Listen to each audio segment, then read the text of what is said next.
Hello, hello. Hey, welcome back. Welcome to another episode of 2. The List, episode 2. Yes. I'm King Ralph's Parma Sean. We're going to get right into it. Sean, what do we got for our top 5 this week? Episode 2, we have top 5 women if they brought back the Mae Young Classic. Awesome. All right. So, why don't you hit us with your number 5? So, most of mine are picks from the indie scene that I think would be really cool to see on a bigger platform that they deserve. Sure. So, my number 5 is Danny Moe. Oh, I think Danny Moe is such a talented wrestler on the indie scene right now. She's killing it. Her and Facade killing it. I think she would be a perfect addition to a reboot, remake, rehashing of the Mae Young Classic to be brought back. Yeah, I mean she's all over the place. Recently traveled everywhere to Nepal to set a Guinness Book of World Records record for the highest elevation of a women's wrestling match. Wow. Yeah, it's pretty insane. That's crazy. So, yeah, she's been gaining a lot of attention lately, I feel like. So that's a real good pick for your number 5. Hot start.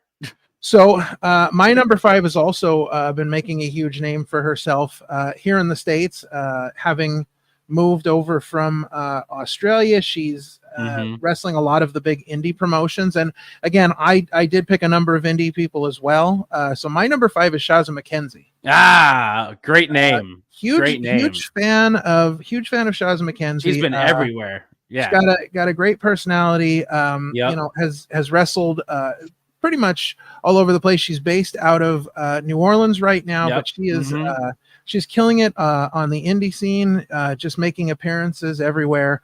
And I think that she would be a great tough competitor to join the field. And I believe she was also a Chikara original or one of. So she wrestled in Chikara, and she had the chance to compete in King of Trios as well. Her 2 other female wrestlers from Australia were in King of Trios.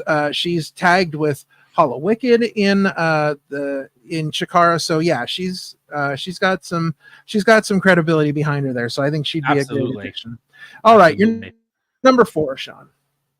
And again, another indie darling, if you will, another Chikara original, I would say. Maybe not original because I wasn't as into it as you were, but I definitely saw her a few times in Chikara. And that's Ashley Vox. Oh, she's also been everywhere. She's been in MLW. She's been already on like some of the bigger shows, but she's definitely a name that I would love to see kill it on a Mae Young Classic. Maybe go through the semifinals, maybe even like the quarterfinals. Just do 2 matches just to show her worth. Show them that she is the real deal, because she is the real deal, in my opinion. She's every time I've seen her, she's been nothing but great. So, yeah. Yes, Ashley Vox, the sister and former tag team partner of Delmi Exo, who is also killing it on the indies, who runs Grind Wrestling out of the New England area as well. Ashley Vox is a very solid competitor. She'd been out of the ring for a while, I believe, with injury. She's recently made her return, and you know, I look to see big things from her in the future. Absolutely. So this would be that would be a great pick, because she is again a very all-around solid wrestler, technical, you know, can get in there and mix it up with anybody. So great pick at number 4. I feel like my number 4 is similar in certain ways, because I feel like she's a really great all-around wrestler, but she's been gaining, you know, obviously a lot of attention in the last year, 2 years, for her association with the Monster Factory. She's had a WWE tryout previously, so I know where this is going. Kind of knows the system. But my number 4 is Notorious Mimi. I think it's time. I think it's time for her to make the move. I think it's time for her to take that next step, and getting a look at her in something like a Mae Young Classic, I feel would be a huge, just a huge step for her in the right direction. Get eyes on her, because there's tons of places she could go. She's still so young too. She still has such a career ahead of her. She's still so young. Like, she still has so much time ahead of her to go wherever she wants to go. Well, and she's someone I think that really needs to be on TV. Oh, absolutely. She is TV ready. If there even is one, she is TV ready. She was TV ready. And then, sure. You know, like she was on a little bit, but you know, yeah, things happen. You know, they see what they see, but there's a place for her on television. absolutely. All right, Sean, you're number 3. And number 3, again, most of mine, except for the one, is mostly indie people. Allie Ketch. I've been keeping my eyes on her for a long time now. I think Allie Ketch is another great name to put on the Mae Young Classic to really show her star power, show her ability that this is someone that could be signed if they see something in her. Because definitely, yes, 100%.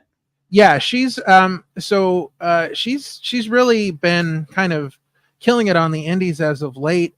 She's currently wrestling with Game Changer Wrestling. Yep. She's had an appearance on AEW Dark. She's wrestled for Progress. She's wrestled for Chikara. Like, everywhere. She's a pretty big mainstay of that indie circuit, and I think that's a really good pick for number 3 because that's who I picked for number 3. Yeah. Ding, ding, ding, we have a winner. Ding, ding, that's we have a winner. That's our first match. So yeah, no, I think that's a great pick. I think she's got a great look to her. I think absolutely she could take what she does on the indies and fine tune it to a television ready presentation. Like I think she's got a good future ahead of her. I think she'll do pretty much whatever she wants to do in the wrestling world because, again, just a great talent. All right, Sean, to your number 2. Number 2, you already mentioned. I'll say it again. Charlotte McKenzie. Oh, nice. She was higher up on my list because I just think, again, she's been killing it. She's been everywhere. She's been all over the world. She's been acting in trios. That's where I met her the first time. Acting in trios, 2018, with Solo Darling. She's just such an amazing talent, and she could definitely show off her stuff on that bigger, grander scale of the Mae Young Classic. Maybe even win the Mae Young Classic, because I could see her being the one to win the Mae Young Classic. Yeah, absolutely. I could see that as well. Definitely a great pick there. All right, my number 2, I went in a little bit of a different direction because I feel like this person is a presence that's already ready for a major role in television, and I think their look, their appearance, just everything that they do, I think is different. I think it's unique. And my number 2, and I think this is one that would literally start at the beginning and bulldoze straight to the end and maybe even win the whole thing. I'm picking Max the Impaler. I want to see Max the Impaler just go in there and destroy people. Like, let's destroy everyone. People. Yes, I want to see a field of people just go down in flames. Wreck everyone and leave. Wreck everyone and leave. Yes, I mean currently wrestling with NWA, but they've been everywhere. Ring of Honor, Impact, AEW. They've had time, Tokyo. Like they're just they're just killing it everywhere they go. Right. And I think, again, we kind of talk about this with a lot of the people that we picked.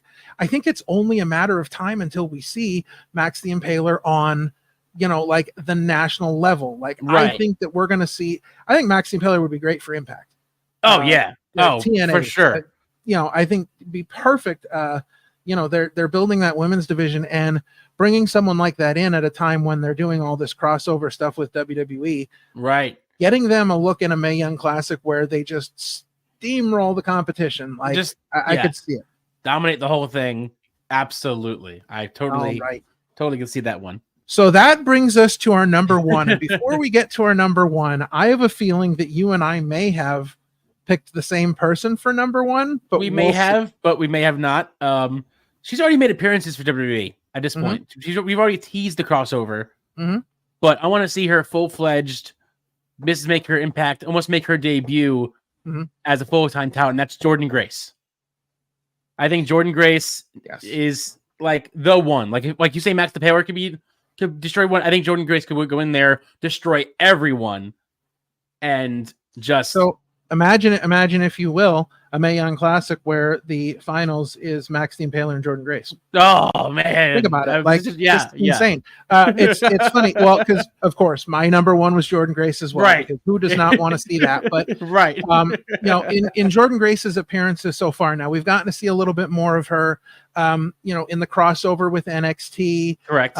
Tuesday night. Like Wednesday night or Thursday night. Yeah, we get to see her.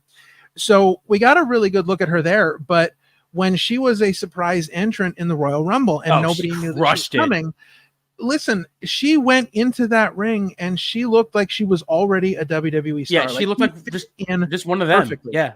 It was such a good transition for her from TNA to WWE. Right. It's been seamless, and I think if there's anybody on the planet right now that should be in WWE, it's Jordan Grace, just because I think they're gonna take what they did with her in TNA. And again, this is where WWE differs from some other companies. They take wrestlers that are stars and they make those wrestlers megastars, megastars, over the moon. Yeah. So I think that is, I think she's got to be number one, no matter what. She's got to be the pick.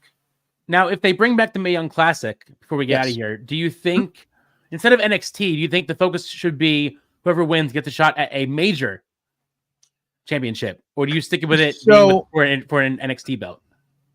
Well, I would honestly, if somebody won the Mae Young Classic, I would give them their choice. I would make it, I would make it like the Royal Rumble winner. I would give them their choice. Call your shot. I think that you really you can't really, because again, depending on how the tournament goes, I don't think it's fair to really pigeonhole that to just NXT. Right. And even if they chose, the world title on Raw or the world title on SmackDown, even if they chose one of those, it could still be like their championship match could still be a one-off appearance. Like, it doesn't necessarily mean that they have to go to that brand unless they win the title. But I think that would be like a huge deal to have, the winner is going to show up on Raw to make their announcement, and all three champions are there to see it. Like, it could be, it could make something very special. So I'm excited. I would be excited to see that, I think. See, I see a world where you have Jordan Grace still hold the TNA Knockout Championship, go to the Mae Classic, win the Mae Young Classic, challenge whoever is for the belt, and have her beat them. Have her, in a world where we never thought would happen, have her bring back a WWE title to Impact Wrestling. Yeah, we almost thought that was going to happen at one point. That we might see a WWE title on Impact, and we don't know that we're not going to see that yet. I mean, there's plenty of time for that to happen. But I think that, again, that's got to be our number one. Absolutely. All right. Well, another episode in the books. Thanks for joining us. Remember to like, share, and subscribe. And guys, we will see you next time.